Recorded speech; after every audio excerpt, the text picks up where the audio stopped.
2021년 2월 19일 LA 온누리교회 가정에서 함께하는 영상새벽 예배입니다.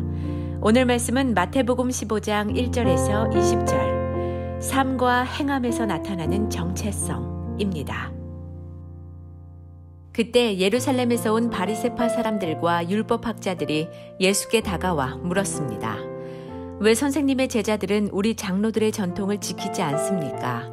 음식을 먹기 전에 그들은 손을 씻지 않습니다. 예수께서 대답하셨습니다. 너희는 어째서 너희의 전통 때문에 하나님의 계명을 어기느냐? 하나님께서는 내 부모를 공경하라 라고 하셨고 누구든지 자기 부모를 저주하는 사람은 반드시 죽을 것이다 라고 하셨다. 그러나 너희는 누가 자기 아버지나 어머니에게 내가 드려 도움이 될 것이 하나님께 드릴 예물이 됐습니다 하고 말하면 자기 부모를 공경하지 않아도 된다고 말하니 너희 전통을 핑계로 하나님의 말씀을 무시하는 것이 아니냐. 이 위선자들아, 이사야가 너희에 대해 예언한 말이 옳았다. 이 백성들은 입술로만 나를 공경하고 마음은 내게서 멀리 떠났다. 사람의 계명을 교훈으로 가르치고 나를 헛되이 예배한다. 예수께서 무리를 불러 말씀하셨습니다. 잘 듣고 깨달으라. 입으로 들어가는 것이 사람을 불결하게 하는 것이 아니라 입에서 나오는 것이 사람을 불결하게 하는 것이다. 그때 제자들이 예수께 와서 물었습니다. 바리새파 사람들이 이 말씀을 듣고 비위가 상한 것을 아십니까? 그러자 예수께서 대답하셨습니다. 하늘에 계신 내 아버지께서 심지 않으신 식물은 모두 뿌리째 뽑힐 것이다. 그들을 내버려두라. 그들은 앞을 못 보는 인도자다. 눈먼 사람이 눈먼 사람을 인도하면 둘 다 구덩이에 빠지게 된다. 베드로가 말했습니다. 그 비유를 설명해 주십시오. 예수께서 말씀하셨습니다. 너희가 아직도 깨닫지 못하겠느냐? 입으로 들어가는 것은 무엇이든 뱃속으로 들어가서 결국 밖으로 빠져나오지 않느냐? 그러나 입에서 나오는 것은 마음에서 나오는데 이런 것이 사람을 불결하게 한다. 마음에서 악한 생각, 살인, 간음, 음란, 도둑질, 위증, 비방이 나온다. 이런 것이 사람을 불결하게 하지 씻지 않은 손으로 먹는 것이 사람을 불결하게 하는 것이 아니다. 할렐루야. 우리 오늘도 함께 간구하는 마음으로 주님을 바라보며 찬양으로 그분을 구하기 원합니다.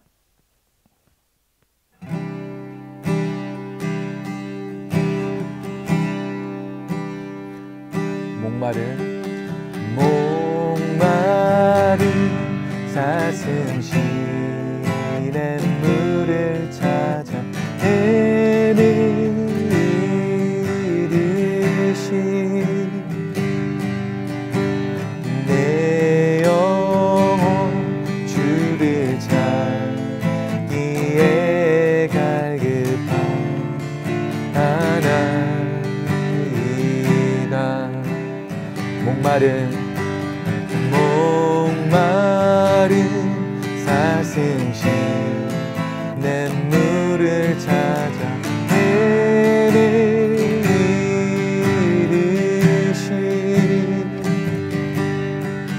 내 영혼 주를 찾기에 갈급하나이다.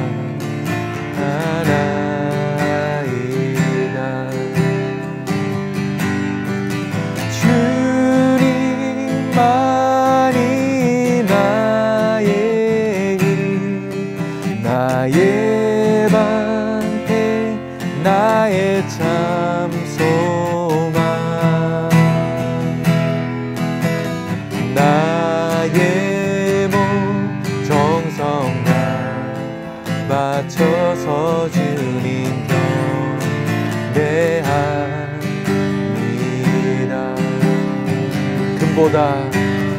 금보다 귀한 나의 주님 내게 만족 주신 주,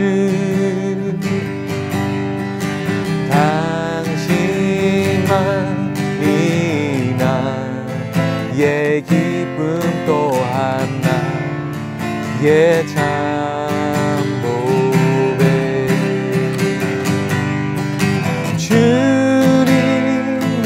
주님만이 나의 힘, 나의 방패 나의 참 소망 나의 몸 정성 다 바쳐서 주님 경배합니다.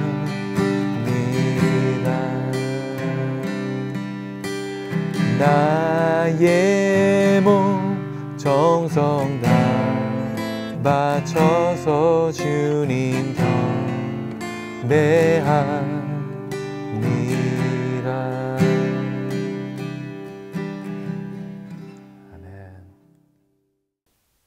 할렐루야. 2월 19일 새벽 예배에 함께 하시는 여러분들을 주님의 이름으로 환영하고 축복합니다. 오늘 마태복음 15장 1절에서 20절 말씀을 통해 하나님께서 우리에게 말씀하시는 것을 함께 보기를 원합니다. 성경을 읽다 보면 구약의 하나님이 신약의 하나님이며 예수님은 구약에서와 같이 하나님의 본체이신데 신약에서 예수님께서 하시는 말씀이 구약과 대치되는 것과 같이 느껴질 때가 있습니다. 특히 율법을 지키라고 하셨던 구약의 말씀과 예수님의 행동은 한 하나님이 맞는지 의구심을 들 수 있게 하기도 합니다. 오늘 본문에 등장하는 바리새인들 역시 이 문제를 가지고 예수님의 제자들을 비난하고 있습니다. 이제 예수님께서 하신 말씀을 통하여 이 의문에 대한 답을 함께 살펴보며 또한 예수님께서는 우리가 무엇에 집중하며 삶에 적용하라고 하시는지 함께 살피는 시간이 되시기를 원합니다. 그때 예루살렘에서 온 바리새파 사람들과 율법학자들이 예수께 다가와 물었습니다. 왜 선생님의 제자들은 우리 장로들의 전통을 지키지 않습니까? 음식을 먹기 전에 그들은 손을 씻지 않습니다. 예수께서 대답하셨습니다. 너희는 어째서 너희의 전통 때문에 하나님의 계명을 어기느냐? 하나님께서는 내 부모를 공경하라 라고 하셨고 누구든지 자기 부모를 저주하는 사람은 반드시 죽을 것이다 라고 하셨다. 그러나 너희는 누가 자기 아버지나 어머니에게 내가 드려 도움이 될 것이 하나님께 드릴 예물이 됐습니다 하고 말하면 자기 부모를 공경하지 않아도 된다고 말하니 너희 전통을 핑계로 하나님의 말씀을 무시하는 것이 아니냐. 이 위선자들아, 이사야가 너희에 대해 예언한 말이 옳았다. 이 백성들은 입술로만 나를 공경하고 마음은 내게서 멀리 떠났다. 사람의 계명을 교훈으로 가르치고 나를 헛되이 예배한다. 오늘 말씀에 요즘에도 익숙한 컴플레인이 등장합니다. 마치 현재 어딘가에서 왜 마스크를 안 하고 돌아다닙니까? 하는 것처럼 예수님 시대에 세련되고 덕망 있는 예루살렘에서 온 바리새인들에게 시골뜨기 제자들이 책망을 받고 있는 장면이 나옵니다. 제자들은 왜 손을 안 씻어서 예루살렘에서 온 바리새인들에게 책망을 듣습니까? 좀 씻지 하는 생각이 들기도 합니다. 그런데 예수님은 이러한 제자들을 부끄러워하거나 꾸짖는 대신 바리새인들이 말하는 장로의 전통에 대하여 말씀하시며 그들을 책망하십니다. 바리새인들의 입장에서는 자신들은 당연한 정의를 가르치고 실행하려고 했는데 당황스럽지 않을 수 없을 것입니다. 예수님이 자신들이 가진 신념 자체를 부정하는 것으로 생각이 들었을 것입니다. 그런데 예수님은 도리어 장로의 전통을 따르라는 이들을 책망하실까요? 왜 이들의 말에 동조하지 않았을까요? 바로 예수님이 보는 시선과 바리새인들이 보는 시선이 달랐기 때문입니다. 바리새인들은 율법의 실행 여부를 바라보고 있었지만 예수님은 그 근본부터 바라보며 내면의 문제점을 보시고 있었기 때문입니다. 먼저 예수님은 이들이 내세우는 장로의 전통의 내면에 나를 위한 정의가 자리 잡고 있는 것을 뚫어보셨습니다. 자기 편리에 따라 율법을 이용하는 바리새인들에게 예수님은 율법의 본질을 잊은 모습을 책망하시는 것입니다. 오늘 본문 4절부터 6절에서 예수님은 바리새인들이 율법을 이용해 엄중히 선포하신 부모를 공경하라는 하나님의 말씀을 율법을 합법적으로 빠져나가는 것을 예시로 말씀하고 계십니다. 바리새인들이 말하는 장로의 전통에서 하나님께 바친 제물은 모든 것의 우선순위이기 때문에 부모님을 위해 사용하지 않아도 된다는 이상한 논리를 들어 자기 제물을 형식적으로 하나님께 드리고 실제로는 자기가 마음대로 사용하며 부모를 돌보지 않는 모습을 예수님께서는 비판하고 계십니다. 부모를 통해 하나님을 배우며 영적 권위를 배워야 하는 하나님의 뜻을 무시하고 문자적으로 해석하여 의무를 빠져나가는 모습에서 하나님께서 제정하신 율법에 전혀 합당하지 않은 이들의 모습을 말씀하시는 것입니다. 다시 말해 율법의 본질은 어느 순간 어디론가 사라져버리고 율법 자체가 하나님이 되어 본질과 상관없는 곳에서 잘못된 역할을 하고 있는 것에 대하여 예수님께서는 지적을 하고 계십니다. 영국의 신학학자 톰 라이트는 이 말씀에 대하여 재미있는 예시를 들어서 설명을 하고 있습니다. 그는 여러분이 잘 아시는 디즈니의 캐릭터 곰돌이 푸 이야기를 한 에피소드로 함께 이야기하고 있습니다. 어느 날 곰돌이 푸는 코끼리를 잡기 위하여 구덩이를 팝니다. 그리고 미끼로 자신의 꿀단지를 그 안에 넣습니다. 그런데 사실 꿀단지는 푸가 너무 좋아하는 간식이었습니다. 곰돌이 푸는 그 꿀을 조금 먹어봅니다. 그리고 이 꿀단지의 밑바닥까지 다 꿀인지 확인을 해야 한다면서 꿀을 조금씩 먹어버립니다. 마침내 밑바닥에 다른 것이 아무것도 없는 순수한 꿀이라는 것을 확인했을 때에는 이미 그 꿀단지의 꿀을 다 먹어버린 이유였습니다. 푸우에게 중요한 것은 밑바닥에 무엇이 있는지 확인하는 것이었습니다. 단지 꿀을 걷어보고 바닥을 확인하면 되는 것이었습니다. 하지만 푸우는 그렇게 하는 대신 자신의 욕심대로 꿀을 먹으며 그것이 꼭 필요한 일이라며 스스로에게 정당성을 부여하여 버립니다. 다시 바리새인들 이야기로 돌아와서 그들이 수많은 정결법을 지키는 목적이 무엇입니까? 이를 통하여 하나님이 마음에 품으시는 사람이 되기 위해서입니다. 하지만 이들은 그 궁극적인 목적의 중간에서 자신의 이익을 끼워 넣어 버립니다. 마치 푸우가 꿀을 먹어버리듯이 자신의 이익에 합당하게 율법을 이용하고 본질은 까맣게 잊어버리는 것입니다. 그리고는 자신들이 하나님 앞에 합당하다고 주장을 하고 있습니다. 그것을 가르쳐 예수님은 위선이라고 말씀하십니다. 사람들에게는 매 순간 자동으로 작동되는 장치가 있습니다. 바로 나의 이익에 대해 계산하고 반응하는 것입니다. 율법이 선포되고 사람들 안에 통용될 때 부딪힘이 생깁니다. 무엇과 부딪힐까요? 바로 자기 자신의 편리와 이익입니다. 그런데 사람들은 율법의 본질을 잊고 자신의 편리에 맞추어 율법을 이용하여 자신의 유익을 취하게 됩니다. 부모를 공경하고 모시라는 하나님의 뜻을 성전 규례에 교묘히 결부시켜서 자신의 것을 부모로부터 지키려고 합니다. 꼼수가 만연하게 되는 것입니다.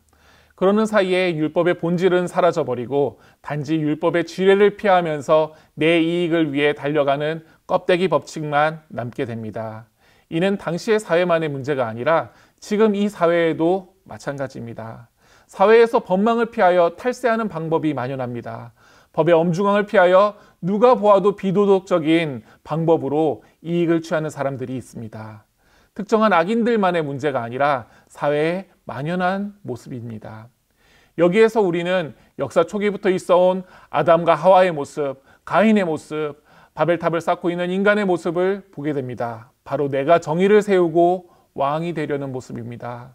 정의 앞에 무릎 꿇고 정의를 세우신 하나님을 경외하는 것이 아니라 나의 주관대로 정의를 조작하고 내가 원하는 대로 정의를 끌어다 쓰는 모습입니다. 그것이 내가 하나님이 되려는 모습이고 악에 굴복하는 모습이 되는 것입니다. 이러한 바리새인들에게 대하여 예수님은 단호하게 이들의 태도가 하나님의 마음에서 떠났음을 말씀하십니다. 예수님은 이사야의 말씀을 빌어 바리새인들이 사람의 계명을 교훈으로 가르치고 나를 헛되이 예배한다고 하시며 이들의 태도를 비판하시면서 입술로만 나를 공경하고 마음은 내게서 떠났다라고 말씀하십니다. 이제 우리가 일상에서 가지는 판단 기준을 여기에 적용해 봅니다. 우리는 지혜 있는 자가 어떤 사람이라고 말합니까? 본질을 이해하고 역경 가운데에서도 그 본질을 따라 사는 사람을 지혜자라고 합니까? 아니면 쉽고 편하며 이익이 되는 방법에 집중해 어느 순간 내가 어디로 가야 할지 모르는 자를 지혜자라고 합니까? 답은 사실 쉽습니다. 이 질문의 답은 쉽지만 우리의 삶의 목표에서 역시 우리는 이처럼 쉽게 답을 할 수 있는지 돌아보아야 할 것입니다. 과연 나는 본질을 따라가고 있습니까? 아니면 우리의 유익을 따라가고 있습니까? 이 말씀을 듣는 우리 모두가 하나님께서 우리에게 주신 사명과 본질, 하나님을 사랑하며 온 땅에 하나님의 복음을 충만케 하는 그 본질을 따라 살아가기를 주님의 이름으로 축복합니다. 예수께서 무리를 불러 말씀하셨습니다. 잘 듣고 깨달으라. 입으로 들어가는 것이 사람을 불결하게 하는 것이 아니라 입에서 나오는 것이 사람을 불결하게 하는 것이다. 그때 제자들이 예수께 와서 물었습니다. 바리새파 사람들이 이 말씀을 듣고 비위가 상한 것을 아십니까? 그러자 예수께서 대답하셨습니다. 하늘에 계신 내 아버지께서 심지 않으신 식물은 모두 뿌리째 뽑힐 것이다. 그들을 내버려두라. 그들은 앞을 못 보는 인도자다. 눈먼 사람이 눈먼 사람을 인도하면 둘 다 구덩이에 빠지게 된다. 베드로가 말했습니다. 그 비유를 설명해 주십시오. 예수께서 말씀하셨습니다. 너희가 아직도 깨닫지 못하겠느냐? 입으로 들어가는 것은 무엇이든 뱃속으로 들어가서 결국 밖으로 빠져나오지 않느냐? 그러나 입에서 나오는 것은 마음에서 나오는데 이런 것이 사람을 불결하게 한다. 마음에서 악한 생각, 살인, 간음, 음란, 도둑질, 위증, 비방이 나온다. 이런 것이 사람을 불결하게 하지 씻지 않은 손으로 먹는 것이 사람을 불결하게 하는 것이 아니다.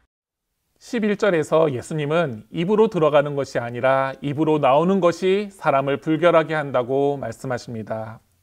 동일한 내용을 다루고 있는 마가복음에서는 조금 더 명확하게 밖에서 들어가는 것, 안에서 나오는 것으로 표현하고 있습니다. 말 그대로 먹는 것, 입는 것에 대한 율법의 실행이 그 사람을 말하는 것이 아니라 그 사람의 입으로 나오는 언행과 행동이 그 사람을 말한다고 예수님은 말씀하고 계십니다. 이러한 비판을 한 사람들은 성경에 예루살렘에서 온 바리새인들이라고 기록을 하고 있습니다.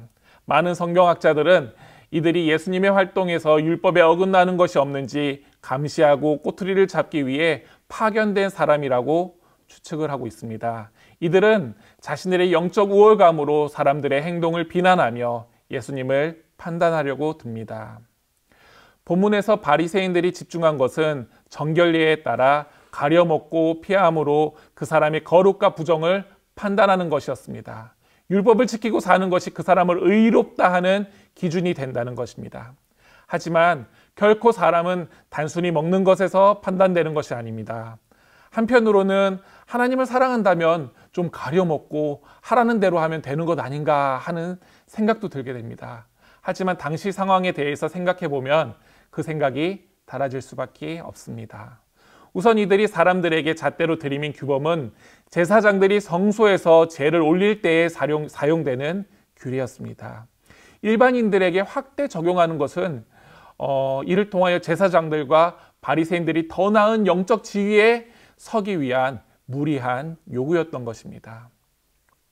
이스라엘의 장로의 규례, 율법과 전통은 이방인들이나 생활에 허덕이는 자들에게는 결코 쉽지 않은 일이었습니다. 이것은 단지 하고 하지 않고의 선택의 문제가 아니라 무엇인가를 포기해야 하는 우선순위의 문제가 될 수도 있습니다. 바리새인들에게 이들의 어려움은 눈에 보이지 않았습니다. 율법의 본질인 사랑과 용서, 더불어 함께 사는 법을 잊고 단지 문자적인 율법의 적용에만 집중하는 자들이었기 때문입니다. 이러한 논쟁은 예수님과 바리새인들 사이의 안식일 논쟁에서도 이어집니다. 예수님은 안식일에 이삭을 떼어 먹는 제자들을 책망하는 바리새인들에게 안식일에 구덩이에 빠진 자신의 양을 꺼내지 않을 사람이 누가 있겠냐고 반문하시면서 자신이 안식일의 주인이라고 말씀하십니다. 다시 말해 예수님께서 행하신 것과 같이 긍휼과 위로, 평안을 선포하고 약자를 돌보며 고난에 빠진 자의 구원자가 되시는 것이 안식과 율법의 참 의미이며 존재 이유라는 것을 말씀하시고 계십니다. 하나님의 사랑은 누가 무엇을 잘 지키는 것에 있지 않습니다. 사실 이렇게 말할 때 이 말이 마음에 걸리는 분들도 있을 수 있습니다. 왜냐하면 구약에 보면 율법을 잘 지킬 때 하나님이 복을 주시는 것을 우리가 계속해서 볼 수 있기 때문입니다. 그런데 그것은 그들이 마음으로 하나님을 사랑하며 그 표현으로 하나님의 뜻을 따랐기 때문이었습니다. 하지만 그 껍데기만 남기고 하나님의 진심, 하나님의 뜻을 본질을 잊게 될 때에는 하나님은 이를 자신에게 대한 사랑으로 받으시지 않으셨습니다. 그것을 예배라고 받으시지 않으셨던 것입니다. 우리 가운데에는 부모님을 모시고 부모님과 함께 하시는 분들도 있고 또 스스로가 부모이신 분들도 계십니다. 부모와 자식 관계에서 모두가 아는 사실 중에 하나는 부모님께 마음 없이 무엇인가 큰 것을 전달해 주는 것보다 진심으로 찾아뵙고 따뜻함을 나누는 것을 더 기뻐한다는 것입니다. 하나님도 이와 같으십니다. 마음이 없는 율법 준수는 하나님의 뜻에 다가가지 못합니다. 그 마음을 헤아린다면 율법을 준수하는 것으로 자신을 위한 자신의 의무를 지키는 것이 아니라 세상의 화평을 위해 안식일의 구덩이에서 잃은 영혼을 구하는 것이 하나님 앞에 옳은 일인 것입니다. 하나님은 자신이 우리를 사랑하시는 것과 같이 우리가 이렇게 긍휼과 사랑을 베푸는 것, 즉 내면에서 하나님의 뜻을 쫓아 살아가는 자들에게 하나님께서는 기뻐하시고 칭찬하시는 것입니다. 이와 같이 하나님의 율법은 사실 하나님이 세상을 사랑하시며 공의로 다스리시는 마음이 담겨져 우리에게 전해진 것입니다. 하지만 이것이 하나님의 마음에서 떠나게 될 때 오늘 본문 13절의 말씀과 같이 하나님께서 심지 않으신 것으로 뿌리채 뽑히게 될 것이라고 말씀을 하십니다. 우리는 작년 말부터 계속 성경 통독이 진행이 되고 있고요. 저도 이제 곧 구약을 마치게 되는데 통독의 시작에서 율법서를 다시 읽어가면서 느꼈던 것은 그 율법에 하나님의 마음을 온전히 심어 놓으셨다는 것입니다. 율법 안에는 세심하신 하나님의 약자와 가난한 자를 위한 배려, 화평을 위한 권면이 가득합니다. 그런데 하나님이 심으신 그 마음은 어디다 내던져버리고 그 껍데기를 자신을 위해 취하여 하나님의 권위로 사람을 정죄하고 화평을 버리고 하나님을 마치 율법으로 사람에게 칼을 휘두르는 그런 것과 같은 바리새인들의 태도와 모습에 더 이상 하나님이 세상에 심기신 평화와 사랑의 뜻이 아닌 것입니다. 그리고 이에 대해 하나님은 입으로 들어가는 것은 결국 나온다고 말씀하십니다. 조금 더 적나라하게 표현하면 먹는 것은 똥밖에 더 될 것이 없으니 이를 가지고 집착할 것이 못 된다라고 말씀하시는 것입니다. 본문의 원 의미를 보면 역시 화장실에 버려지는 것이라고 말하고 있습니다.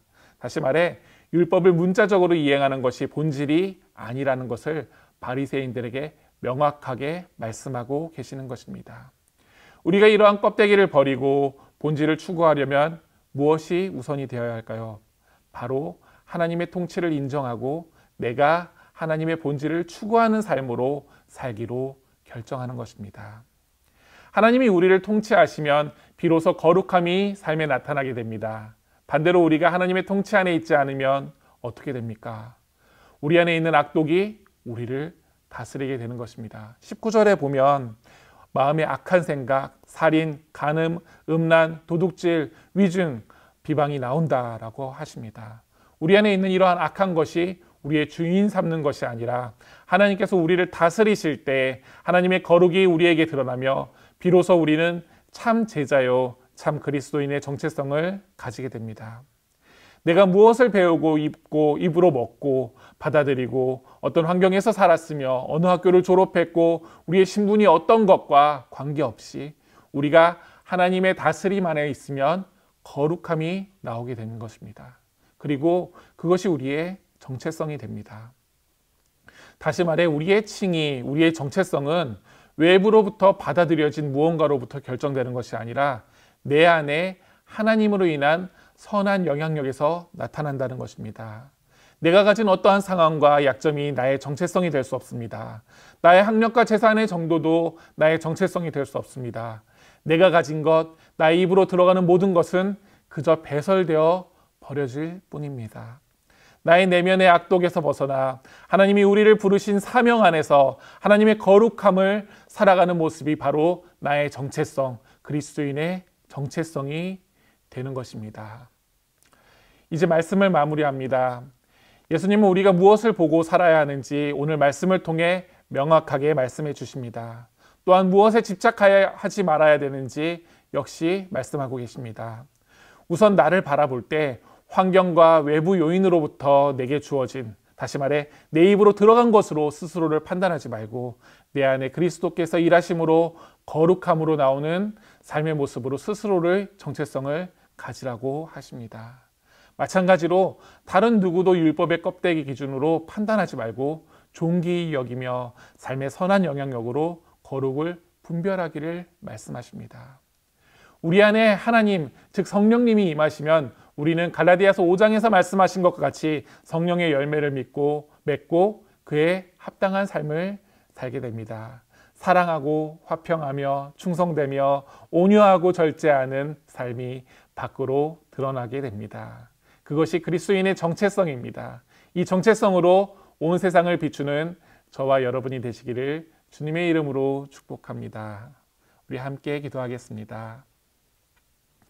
하나님 아버지, 당신의 사랑을 감사합니다. 하나님께서는 우리의 내면을 살피시며 우리 안에 하나님께서 다스리시도록 말씀하고 계십니다. 하나님, 우리가 정말 율법의 껍데기에서 벗어나 하나님의 그 본질 가운데 하나님께서 세상을 창조하시고 세상을 사랑하시는 그 마음으로 동일하게 우리가 세상을 바라보며 세상의 빛과 소금이 되는 자들이 될 수 있도록 우리를 인도하시고 하나님 우리와 함께하여 주시옵소서. 삶을 살아갈 때 때로는 아버지 본질을 잊고 나의 당장의 문제에 집중하며 당장의 이익에 집착할 때가 있습니다. 하나님 아버지, 우리는 하나님 정말 뿌리 깊은 나무와 같이 그런 흔들리는 것에 영향받는 것이 아니라 하나님의 본질을 늘 기억하며 삶에 그리고 우리의 이웃들에게 항상 하나님의 마음을 전하는 자들 될 수 있도록 인도하여 주옵소서. 우리의 삶을 통하여서 이웃이 변화되며 세상이 변화되며 또 하나님의 나라가 이곳 가운데 확장될 수 있도록